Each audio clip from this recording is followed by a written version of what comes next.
Okay, so today I'm joined by the rest of the consultancy team. We're going to be talking about operational audits, how we do them, why we think they're valuable, and why we think they're important.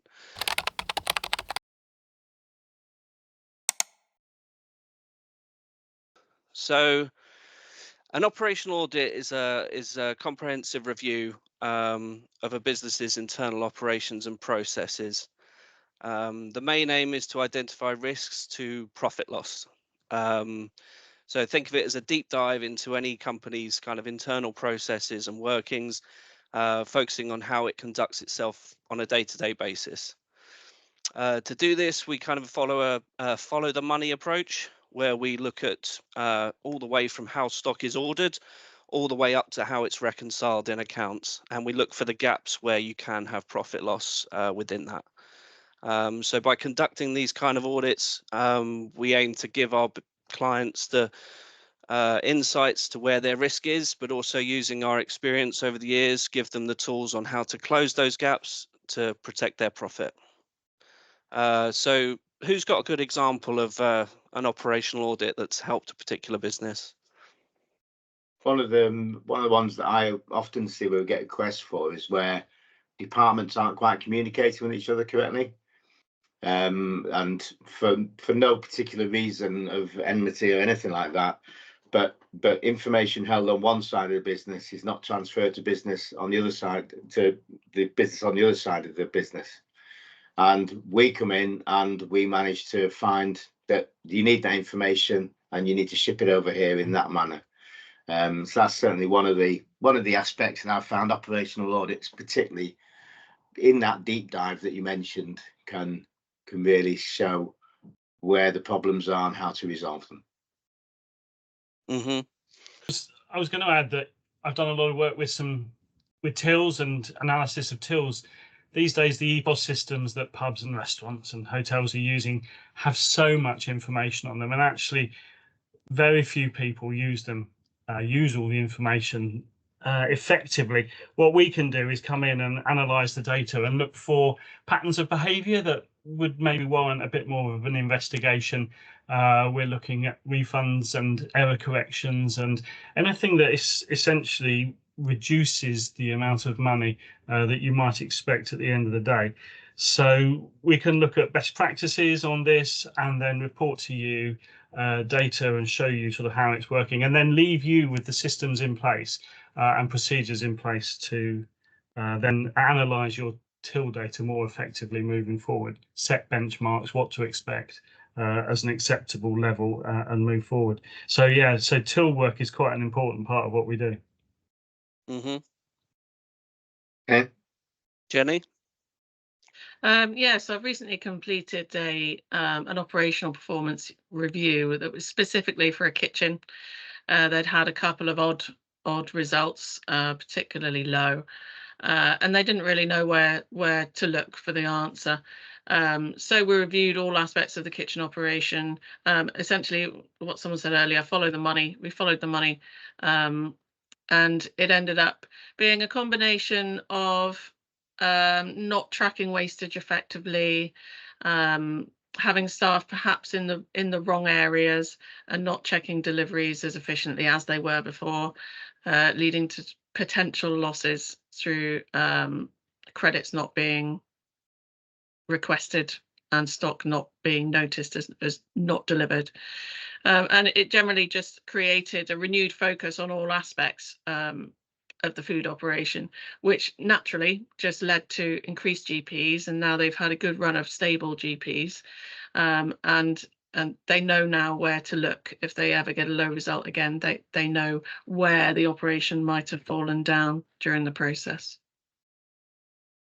So it feels like when we do these kind of things, it's not always just a silver bullet, although sometimes that does come out. Often that there are issues across a whole operation. I mean, personally, I've found since the pandemic, one of the biggest issues that we've seen, particularly in the cities, has been staff turnover. and recruitment. And when people have left a business and not been in the business that long, they often inherit systems that they don't have that full understanding of.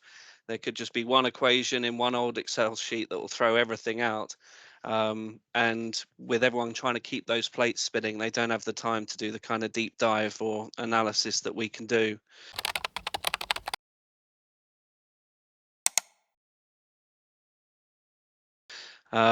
So how do we think that operational audits equip a hospitality business for success? Well, I think it's a third party coming in and looking. I know from when I was running hospitality businesses, you get so bogged down in the detail of the day to day, exactly like you were saying.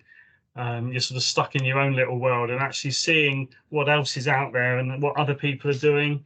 We've got the benefit of seeing so many sites, seeing best practice. I mean, let's be honest, it's not all bad. We see some great practices. We see some great procedures around the country, and to be able to go in and share that and say, look, we've seen a better way of doing this. We've seen a better way of monitoring this.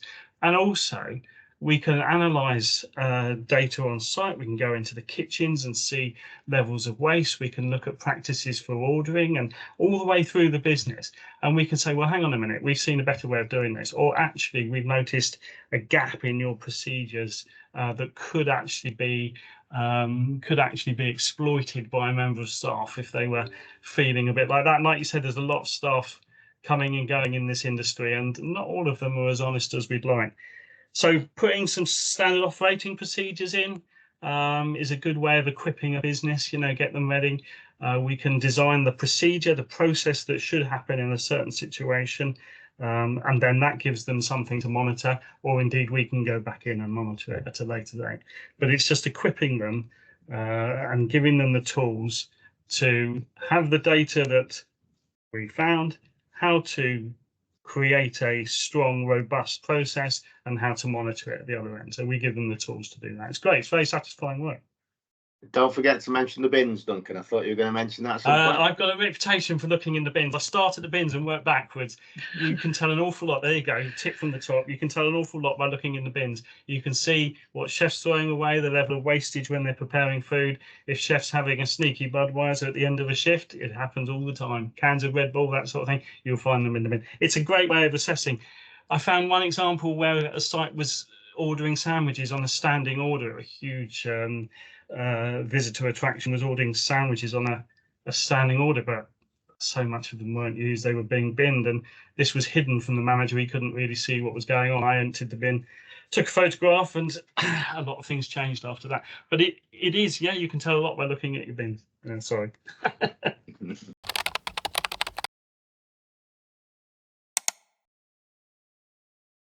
Well, that sounds like a good short-term win off an operational audit. I think that when a client has talked to me about completing them, they often are quite focused on the short-term benefits. I think it seems like having that reassurance, especially how they compare to their competitors, is really important to people, whether they're missing a dime on things. I think if we're looking at that root issue of staff coming into an environment and that staff turnover, from my experience, places that have got a much tighter operational control, they tend to retain their staff better. I don't know what you guys think. No, I completely agree. Staff respect strong control, and you shouldn't be afraid to put in strong controls and make and take action when it's necessary. What other short-term goals do we think we can get from an operational audit? So I'm going to touch on something you said, Duncan, as being so busy with the day-to-day life. It often gets in the way of any time that you plan to review your current procedures or set some goals and objectives or do some staff training. Something always seems to crop up. It's a busy industry. So it forces an immediate review of the business performance, which I think a lot of operators welcome, is that chance just to stop, set aside that daily madness, and then just review the position. I think it also it pins down any findings to the set moment in time. So it might have been an awful long time since some standards or procedures have been reviewed. They may no longer be valid, or they may no longer be appropriate for the business. So it brings everything into the current view, and then opens the door to exciting new opportunities for the business and for the staff model to evolve as well. Yeah, I mean, how often do we go in and find a procedure was drawn up for a management structure that was in place in the 80s or the 90s, when there were tiers of managers and a reporting structure that went through various levels of reporting. Whereas now everything's moved to a more digital platform, they're using apps, and that requirement to review the data as it goes through the levels of management has been lost, because it can be reviewed by all levels instantly. So the process of reviewing data has changed because management structures have become much smaller, much flatter, in many hotels. I've got to say, and just on that, Duncan, that what I've found is that because everyone can see the data, everyone presumes someone else is checking it. Absolutely. And the amount of times Absolutely. we've gone in and found that, well, who actually looks at that figure and checks it to that figure, and it's no one, because it's in front of them. So why do we need to check it? Yeah. So again, it's some of the things that we find, isn't it? Of when we go on site, you delve, you check A and B. One thing I always do actually is I ask the manager a question, and then I ask the member of staff a question, and it's amazing how much those differences are in the answers you get, because it's presumed that someone's doing that task because we've been doing it for the last 5 years, and no one's told the member of staff that you do that task. Malcolm, you always use a good analogy of the umbrella. Remind me of that. The umbrella. I'll be careful. It was. I won't mention who it was aimed at, but it was. What it is, the umbrella, is that people. I call certain people in businesses people who polish the top of the umbrella, and so that when the people upstairs are looking down on them, the umbrella is nice and shiny and clean and lovely, and they don't see what's going on underneath the umbrella, where they're not looking after things and it's all broken and it doesn't work very well. So yeah, it's just a little analogy I do of having a nice polished umbrella. My umbrella is a disaster underneath, but don't tell them. I think the other short-term benefit is that, I mean, there's the times when we've uncovered, a significant fraud or malicious behavior, and that person gets removed from the business quite quickly after that. I think that is a big benefit. Often, it's not until you do that deep dive that you can uncover that kind of mentality, and people have quietly resigned just before we've even entered the building, because they know that we're coming in to do what we do. I've had a member of staff resign while I was there, And I've also found, I think lockdown shook up a few people, because checks that we made after lockdown found some stock movements that were unregistered. We found that it exposed, again, sort of financial checks, which I like to sort of dig into, found deposits were being controlled very poorly. And actually, when they found during lockdown they had to give all these deposits back, they found that some of them weren't actually hitting the bank account, and some managers were fraudulently taking deposits and not reporting them to head office. And so the management of the head office deposit ledger had lost any grip on reality. So when they had to repay all these deposits, they found they weren't actually there. The money wasn't there. They're short-term benefits. We don't always deliver good news. Sometimes, we brought in and the result is that actually, I know it's the middle of August, but you're going to have to lose this member of staff, or you're certainly going to have to investigate it more thoroughly, because we think, and here's the evidence of something malicious going on.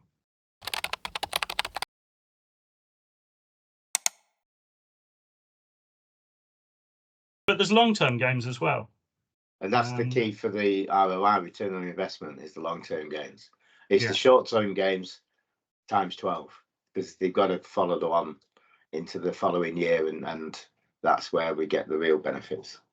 Absolutely, yeah. And you touched on risk to the business, and the long-term benefits are that you're identifying the risk to the business, and hopefully, if you're not eliminating them, you are reducing them to a minimal, or as we would call, an acceptable level within the business. And I also think staff morale would definitely, undoubtedly be improved. I think as you started off, Duncan, you said, that maintaining operational excellence within the business is to make sure your staff know what is expected of them, how to overcome any potential issues within their day. And the better equipped your staff are to perform their roles, naturally, the better they will perform, which improves the reputation and maintains that service standard within your business.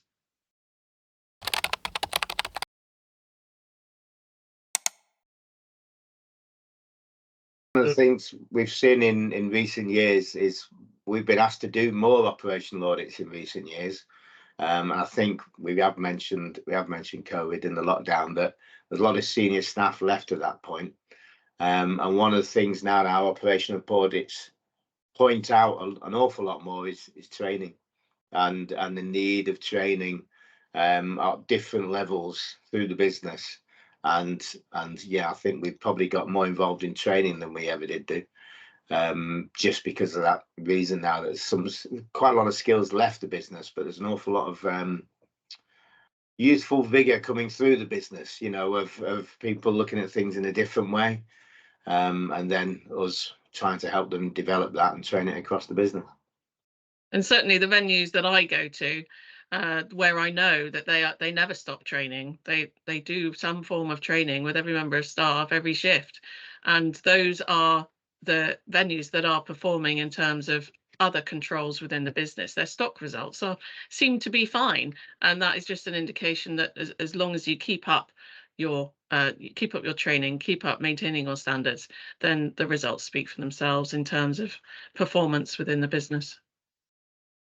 Yeah, I think I mean, I'd agree. I think that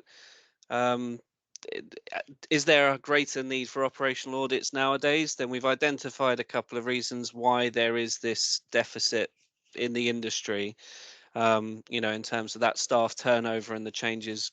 I think they were there before the pandemic, but the pandemic definitely turbocharged them. But also, when I look back at my own journey within Venners, it feels like the industry as well is a lot more complex in terms of customers' expectations, the kind of till systems that we use. Like when I started as well, there were only 2 gins that you'd have. Now on our when we go in, you've got 20 pages of gins. There's always kind of apps, different promotions, lots of different routes for money to go into. Procurement has become a huge, focus of the industry, making sure that their kitchens are buying the right items from the right kitchens, because the cost of those items has gone insane. So there's pressures from all areas that I think has raised the need for operational audits so far. Yeah, we should point out we're missing a member of the team here. Steve Clark wasn't able to join us today, but Steve and I have done some work recently on executive lounges and at resorts where all the costs are inclusive, all the charges for drinks and food are inclusive, and how to monitor that. So this is a rising trend in resorts and holidays and executive lounges in London hotels and at airports. And how do you control the costs? How do you monitor? What benchmarks should you be setting for expected expense on food and drink? So we've had real success at the resorts, benchmarking the costs to them, which were way above what they were expecting. But we can go in and in a detailed analysis, we were there all week checking the costs of the food consumed and wasted to give them an accurate figure. So this sort of trend to move towards an inclusive resort style and an executive lounges now more and more in hotels. You need to benchmark that figure. You need to allow for it. You need to make sure the right allocation out of the accommodation charge is being moved across to food and beverage. And if this is all set up properly, then your business appears more efficient. It leaves you room, I think, another long-term benefit, leaves you room to invest in staff, in training, and so the circle completes and efficiencies become more apparent. But yeah, interesting work, and just a quick shout out to Steve, who's not with us today. Yeah. Yeah, I mean, I've seen that. There was a complex hotel operation that I was dealing with that they it was a hotel that did weddings, they did meetings and events, they had a spa. So there's lots of different routes going through. And when we started speaking to the higher ups, the people who weren't at the site, they'd found the big word that kept coming up was accountability. They were really struggling to hold the site accountable for that result, because the site would always blame the till system. The F&B team would blame the front of house team, and it was just everyone was pointing the finger at everyone. And so it was a real clear cut case that they needed someone external who's unbiased, who doesn't have any stake in the situation, to come in and give that kind of external opinion. And we did find that there were rough edges kind of across the whole follow the money train, in terms of how they were ordering stock. There was lots of petty cash purchases going on, how the stock was secured. We had the situation where the PIN number for the door was written on the door frame above the storage area. They had no idea the last time.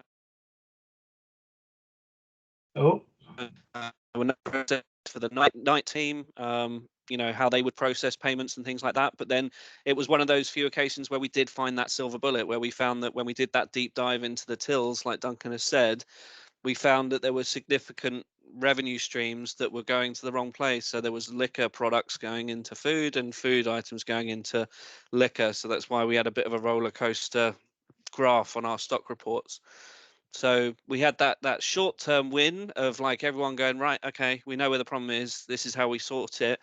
Everyone stops pointing fingers, and then in the long term, ultimately, just more money. They made more profit. well, because they can monitor it, they're more efficient, and they can trust the figures that they've been given and take action on them. Mm-hmm. It's so frustrating when a manager just looks at a report that he's been given internally. I'm working with a client at the moment, and they do their internal stocks and they've got a variance report, but they don't trust it because half the items aren't recipeed properly. It creates variances that they simply don't trust, and so they tend to look at any internal reporting, and it's not just with stock. If the system isn't set up properly, it could be payroll reporting, it could be wastage reporting. If they don't trust the figures, then they're just going to ignore it, and it becomes useless. So we identify. We're circling back a little bit to the beginning of this chat, but we look at that, we identify where the problems are, and we give the managers figures that they can trust and they can move forward with, and they can adjust their behaviour, they can adjust the processes on site, and the whole business becomes more efficient. And it gives them the confidence, doesn't it? Absolutely. It can be such a daunting prospect trying to unpack a problem when you don't really understand what you're dealing with. And hopefully where we come in is to unpack and repack in a way that that makes sense for the business. Yeah. And long may it continue. Tidying up, that's the way I phrase it. We're coming in with tidy up. Yeah. Leave it all nice and polished, and away you go again. Travelling off at 100%. Yeah. Well, that was a hell of a chat through the work that we do. Seems to simplify it quite simply, but it's a great service. And we asked ourselves, I think one of the questions we were looking at was, is there going to be a need for more of these in the future? I think so. I think the more managers are distracted by their babysitting of sites, their development of staff, the more we're needed to come in and give overview figures. I don't know if you agree. I definitely agree. I mean, I think, you look back to traditionally in the industry where you've got high volumes of cash and high value goods and stuff like that. It's easy to see and conceptualize in your head the roots of shrinkage. And then, we've all seen it with clients where they go cashless, and so they suddenly think that they're immune to any kind of fraud. And then if anything, it almost feels like they're more exposed because it's such an area that they feel like, right, well, that's a tight lock on that. That's all good. But then it just means that unfortunately, the especially malicious actors, if they know the system as well as anyone, they'll find a way around it. And so I think there'll always be a need, in a human environment that handles high value goods. There'll always be that need for that profit protection, operational audits that we do. Definitely. profit protection. That's it. Yes, tidying up, profit protection. Yeah.